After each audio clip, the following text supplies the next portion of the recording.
Buenas, en las clases pasadas hemos definido las magnitudes que nos permiten describir el movimiento de una partícula. Vimos la posición en función del tiempo, la velocidad en función del tiempo y la aceleración en función del tiempo.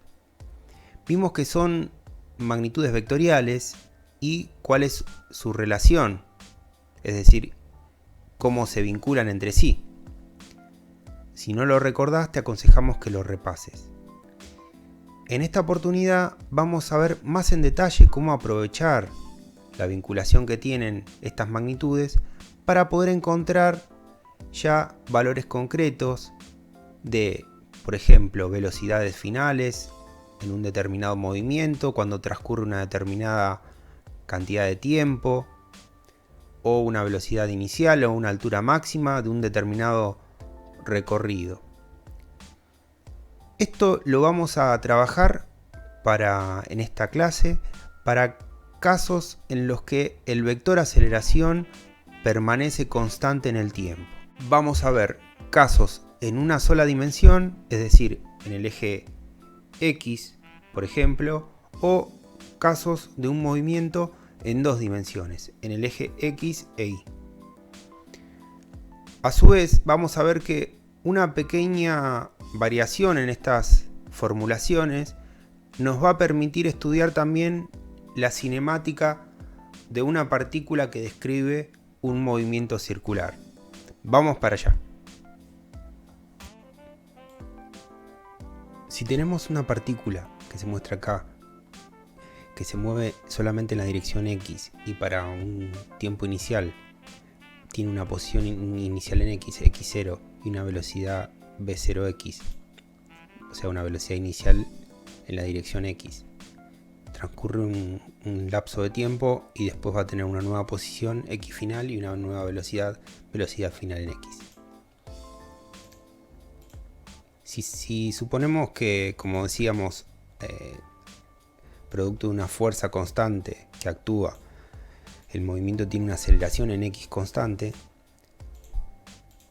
nos preguntamos cómo podemos calcular la función posición para todo tiempo de X, o sea, la función posición de X para todo tiempo t. Como recordamos, la aceleración es la derivada de la velocidad, entonces la velocidad en X va a tener que ser, si la aceleración es una constante, va a tener que ser una función lineal, como se muestra acá, función lineal del tiempo. A su vez, la velocidad en X es la derivada de la posición en X. Entonces, la posición en X, por lo tanto, va a tener que ser esta función cuadrática, ¿sí? Con constantes C1, C2, C3. Bien, pero veamos qué representan esas constantes en las magnitudes físicas de nuestro caso particular que tenemos acá. C1 va a ser la velocidad cuando t valga 0, es decir que va a ser la velocidad inicial en X. C2, si yo derivé esta función y obtuve la aceleración en X, bueno, si derivo esta función me queda igual a C2, entonces C2 va a ser la aceleración en X. Y con la posición pasa algo similar, la constante C3, ¿qué va a ser? Y va a ser la posición cuando t valga 0, entonces va a ser x0 en nuestro problema. Bueno, y C1 es v0x, y C2 ya dijimos que es aceleración en X. Entonces, con estas dos funciones del tiempo, una de la velocidad y la otra de la posición en X, para cualquier valor de condiciones iniciales, x0, v0x, por supuesto teniendo en cuenta que la aceleración en X es constante y sabiendo su valor, voy a poder encontrar una función del tiempo para X y otra función de tiempo para v en la dirección X. Cuidado que voy a poder tener posiciones negativas, por ejemplo x0 inicial podría estar en un lugar negativo, en ese caso en la ecuación de la posición iría negativo. La velocidad inicial en X también podría ir en sentido negativo de X, en ese caso acá iría con el signo negativo. Todo dependerá de qué eje coordenado elijo. Va a haber que ser cuidadosa con eso. Entonces me voy a quedar con estas tres expresiones. Bueno, la aceleración, que es constante, la expresión de la velocidad en x, que es una lineal, y la expresión de la posición en x. Veamos un ejemplo. Un hombre parado sobre un techo de un edificio tira una pelota verticalmente hacia arriba con una velocidad de 15 metros sobre segundo. Suponer que sale desde el piso de la azotea. La pelota llega al suelo 6 segundos más tarde. A. ¿Con qué velocidad llega la pelota al suelo? B. ¿Qué altura tiene el edificio? Lo primero que hago es hacer un esquema. Aquí yo puse el eje Y, desde la base del edificio y apuntando para arriba positivo. Entonces al edificio le doy una altura h, que por ahora es incógnita, y la persona va a lanzar con una velocidad, ¿sí?, la partícula. Entonces, bueno, teniendo en cuenta el sistema bajo estudio de la pelota, marco de referencia, lo veo desde el piso, modelo de partícula, hago el diagrama de cuerpo libre y bueno, hago sumatoria de fuerzas igual a masa por aceleración, y voy a encontrar que como el peso es igual a m por g, la aceleración que tenga ese cuerpo va a ser menos gravedad. ¿Por qué menos? Porque va en contra de mi sentido positivo del eje que elegí. Atención con eso porque van a ser importantes. Entonces, si es un movimiento con una aceleración constante igual a menos g, voy a poder usar estas expresiones. Pero voy a tener que tener cuidado, porque los signos, veamos esta expresión, la posición inicial en i más velocidad inicial en i por t más un medio de aceleración en i por t al cuadrado, y la velocidad en i va a ser igual a velocidad inicial en i más aceleración en i por t. Si buscamos los parámetros que tenemos en el enunciado, vamos a encontrar que, bueno, la velocidad en i inicial la da 15 metros sobre segundo. Donde decía aceleración en i, en la expresión de la velocidad voy a poner menos g. Entonces la ecuación esta me va a quedar así. Y el tiempo final, si evalúo esta función en el tiempo final, voy a tener que reemplazar por 6 segundos. Porque es donde me pregunta. Y es el dato que me da. Entonces la velocidad la voy a poder encontrar de esta ecuación. Y para encontrar qué altura tiene el edificio, puedo plantearla de la ecuación de la posición. Sabiendo que la posición de la pelota en el tiempo final después de los 6 segundos va a ser i igual 0. Entonces planteo la ecuación de la posición en función del tiempo, donde la posición inicial de la pelota es h, porque arranca de acá. La velocidad inicial, bueno, en i ya la conozco, menos un medio de g, porque la aceleración es negativa, y igual por tiempo final al cuadrado, esto igual a 0. De esta expresión puedo encontrar tranquilamente la expresión de h. Pero ¿qué pasa cuando tenemos un movimiento en dos dimensiones? Vamos a tener que utilizar, por un lado, lo que ya vimos para el eje x, por ejemplo, y lo mismo para el eje y. Pero, por supuesto, en las velocidades va a ser la velocidad en el eje y, la aceleración en el eje y, etc. O sea que voy a tener un conjunto de ecuaciones para cada eje o dimensión. Por ejemplo, dos personas paradas sobre una mesa rectangular empujan el mismo vaso de masa 0,2 kg, que estaba en reposo sobre una mesa. Una está sobre un lado más largo de la mesa, o sea una persona, y la otra y hace una fuerza de 0,01 newton, y la otra está sobre el lado más corto y hace una fuerza de 0,5 newton. Bueno, las fuerzas estas son constantes, despreciando el roce entre la mesa y el vaso. A. ¿Qué velocidad tendrá el vaso a los 5 segundos si se aplican estas fuerzas? Y B. ¿Qué desplazamiento tendrá el mismo? Bueno, hago el esquema. La mesa, las dos personas, esta empuja para allá con una fuerza F1, esta empuja para allá con una fuerza F2, pongo mi sistema de referencia, marco de referencia, modelo de partícula, sistema vaso. Voy a poder sacar para cada dirección, para la dirección X voy a poder calcular la única fuerza que actúa es F1, voy a poder calcular la aceleración en X, acá está, y para el eje Y lo mismo, hago la sumatoria de fuerzas, voy a poder calcular la aceleración en Y, que acá está. Y estas aceleraciones, como son fuerzas constantes, van a ser constantes en el tiempo. Y chan, si sé que la aceleración es constante, voy a poder usar mis ecuaciones que recién vimos. Planteo que la partícula parte del origen, es decir, el vaso parte del origen del eje X e Y. Y planteo primero puedo poner, por ejemplo, la ecuación de la velocidad. la velocidad en x del tiempo, en función del tiempo, va a ser velocidad inicial en x más aceleración en x por tiempo. Si partía del reposo, velocidad en x inicial es 0, y acá ya puedo encontrar la velocidad a los 5 segundos reemplazando, ¿sí? Puedo encontrar la velocidad en x. Y para velocidad en y puedo hacer lo mismo. Velocidad inicial en y es 0, la aceleración en y la conozco, entonces puedo encontrar de acá la velocidad en y. Y entonces la velocidad final de mi partícula va a ser la velocidad en x por el versor y la velocidad en y por el versor j. Con la posición puedo hacer lo mismo, con las ecuaciones de posición. Planteo la ecuación de la posición, que es posición inicial más velocidad inicial en x por t más un medio de a por t al cuadrado, a en x por supuesto. Bueno, parte del origen, entonces la posición inicial es 0, velocidad inicial en x es 0, y me queda esta función, me quedaría x de t igual a un medio de a por t al cuadrado, a x, a sub x. Bueno, reemplazando en 5 segundos, como el resto es dato, la aceleración es dato, voy a poder calcular la posición a los 5 segundos. Para el eje y no cambia mucho, solo que va a ser con una aceleración en el eje y. Y voy a poder encontrar la posición a los 5 segundos.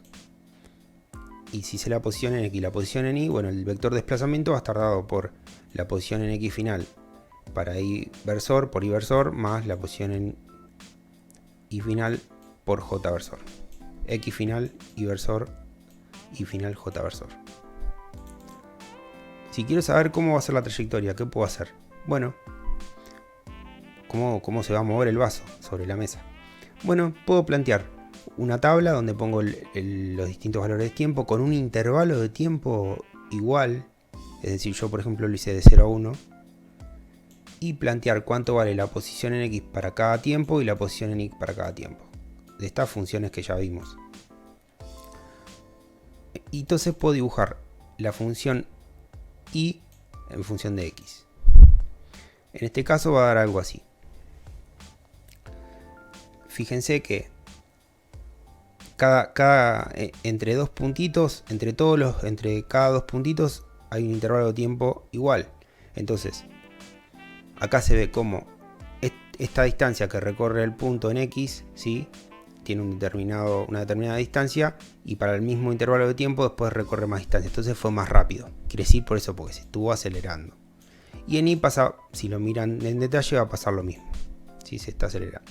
Hay que tener en cuenta que todo lo que pasa en x va a estar en estas ecuaciones y todo lo que pasa en y va a estar en estas ecuaciones. ¿Sí? Eso se llama independencia de movimiento. Son independientes los movimientos, van a depender de la aceleración en x y el otro de la aceleración en y. Veamos otro ejemplo. Si en la situación anterior solo está la primera persona y el vaso comienza con una velocidad inicial en x igual a 0,5 metros sobre segundo, ¿cómo será la trayectoria del vaso? Desprecie nuevamente el rozamiento. Bueno, hacemos el esquema. Ahora la persona no está, tenemos solo la persona que estaba acá abajo, empujan en la dirección y con una fuerza F2, y horizontal no hay ninguna fuerza, pero la pelotita tiene una velocidad inicial en el eje X. Bueno, de vuelta, marco referencia, partícula, sistema bajo estudio, el vaso. Ahora la sumatoria de fuerzas en X, ¿sí?, va a ser igual a 0. Entonces la aceleración en X va a ser 0. Atención. Y en Y voy a tener lo mismo que tenía antes, ¿sí?, una aceleración en Y con el mismo valor. Entonces, ¿qué va a pasar con las ecuaciones? Cuando planteo la ecuación de la velocidad en x en función del tiempo, esto va a cambiar ahora. ¿Por qué? Porque la velocidad inicial en x ya no va a ser 0, va a tener un valor que es 0,5 metros sobre segundo. Y la aceleración en x ahora sí va a ser 0. Entonces este término se va. La posición en x en función del tiempo, de vuelta, la posición inicial supongo que parte del origen, entonces es 0. La velocidad en x acá, velocidad 0, v0x acá no lo cancelo, porque va a ser 0,5 metros sobre segundo, y sí cancelo el término este que se hace 0. Entonces la posición en x me va a quedar una función lineal del tiempo. Es lógico, porque la velocidad ahora va a ser constante al no haber aceleración. ¿Y qué pasa en y? Bueno, en y lo mismo que vimos hoy. vamos a tener exactamente la misma expresión para la posición en y. Y si dibujamos, hacemos de vuelta la tablita para tiempos, para intervalos de tiempos iguales, si dibujamos en distintos puntos la función y en función de x, voy a tener la curva celeste, ¿sí? Entonces acá nos vamos a poder dar cuenta que para el eje x, si medimos cuánto recorre en el eje x la pelotita cian, la pelotita celeste, en un intervalo de tiempo, vamos a ver que siempre recorre la misma distancia. En cambio, en el eje y, ¿sí?, va aumentando. La distancia que va recorriendo en los distintos intervalos de tiempo, por ejemplo, acá va a ser mayor que acá, ¿sí? Y fíjense que el movimiento anterior era en el azul. Como en el eje y no tengo ningún cambio, tengo la misma aceleración, van a compartir la misma coordenada en todos los tiempos, entre los dos casos. ¿Sí? Entonces, por eso estamos repitiendo el principio que dijimos de independencia del movimiento.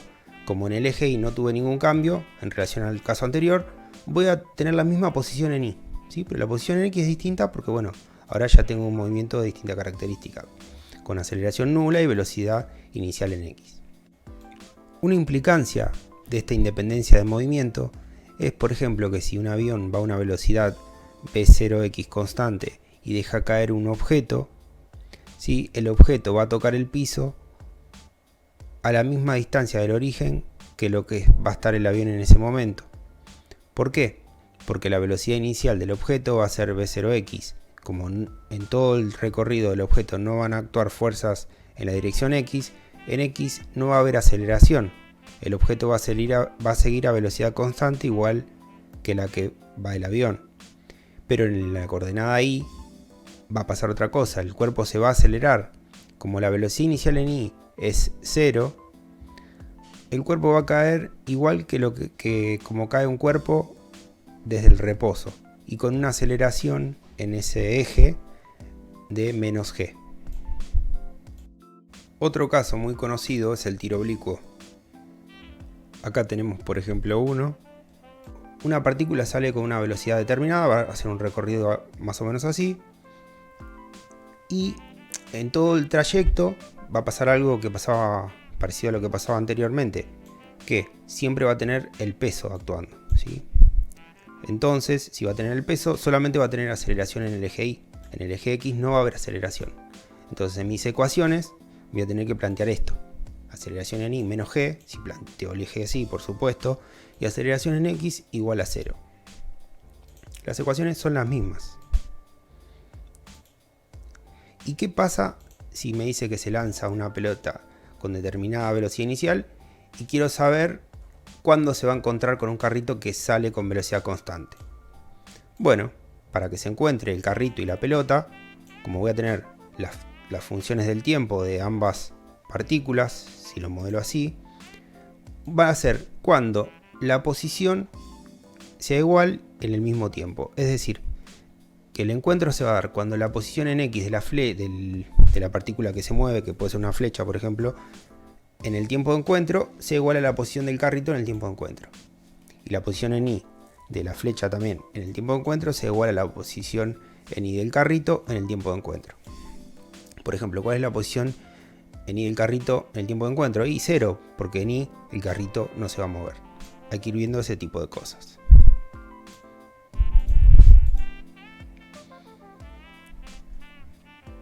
Veamos cómo se aplican las mismas ecuaciones que ya vimos, pero al movimiento circular, ¿sí?, a una cinemática del movimiento circular. Si tenemos una aceleración constante, una aceleración angular, ¿qué era la aceleración angular? Y cuánto cambiaba la velocidad angular, ¿qué era la velocidad angular? Y cuánto cambiaba la posición angular, ¿sí? Entonces, podemos usar la misma lógica que antes, y vamos a ver que si hay una aceleración angular constante, quiere decir que entonces la velocidad angular era una función lineal del tiempo, con la misma lógica, y si hay una función de velocidad angular lineal del tiempo, la posición en función del tiempo va a ser una cuadrática, que está acá puesta, ¿sí?, que va a ser la posición angular inicial, más la velocidad angular inicial por el tiempo, más un medio de la aceleración angular por el tiempo cuadrado. Si se fijan, estas expresiones son idénticas, lo único que cambia es la variable, que ahora en vez de ser la posición, lo que estoy estudiando es el ángulo, ¿sí? Pero son las mismas ecuaciones. Por ejemplo, si me dice que en un determinado tiempo y un punto a un giro gira con una aceleración angular 2 radianes sobre segundo al cuadrado, que la velocidad inicial angular es 0 y la posición inicial angular es 0, entonces voy a poder usar las mismas ecuaciones, estas ecuaciones, planteando las condiciones que me da el problema y calcular la posición angular para el tiempo t, ¿sí? Para los 6 segundos, como un medio de la aceleración angular por el tiempo al cuadrado.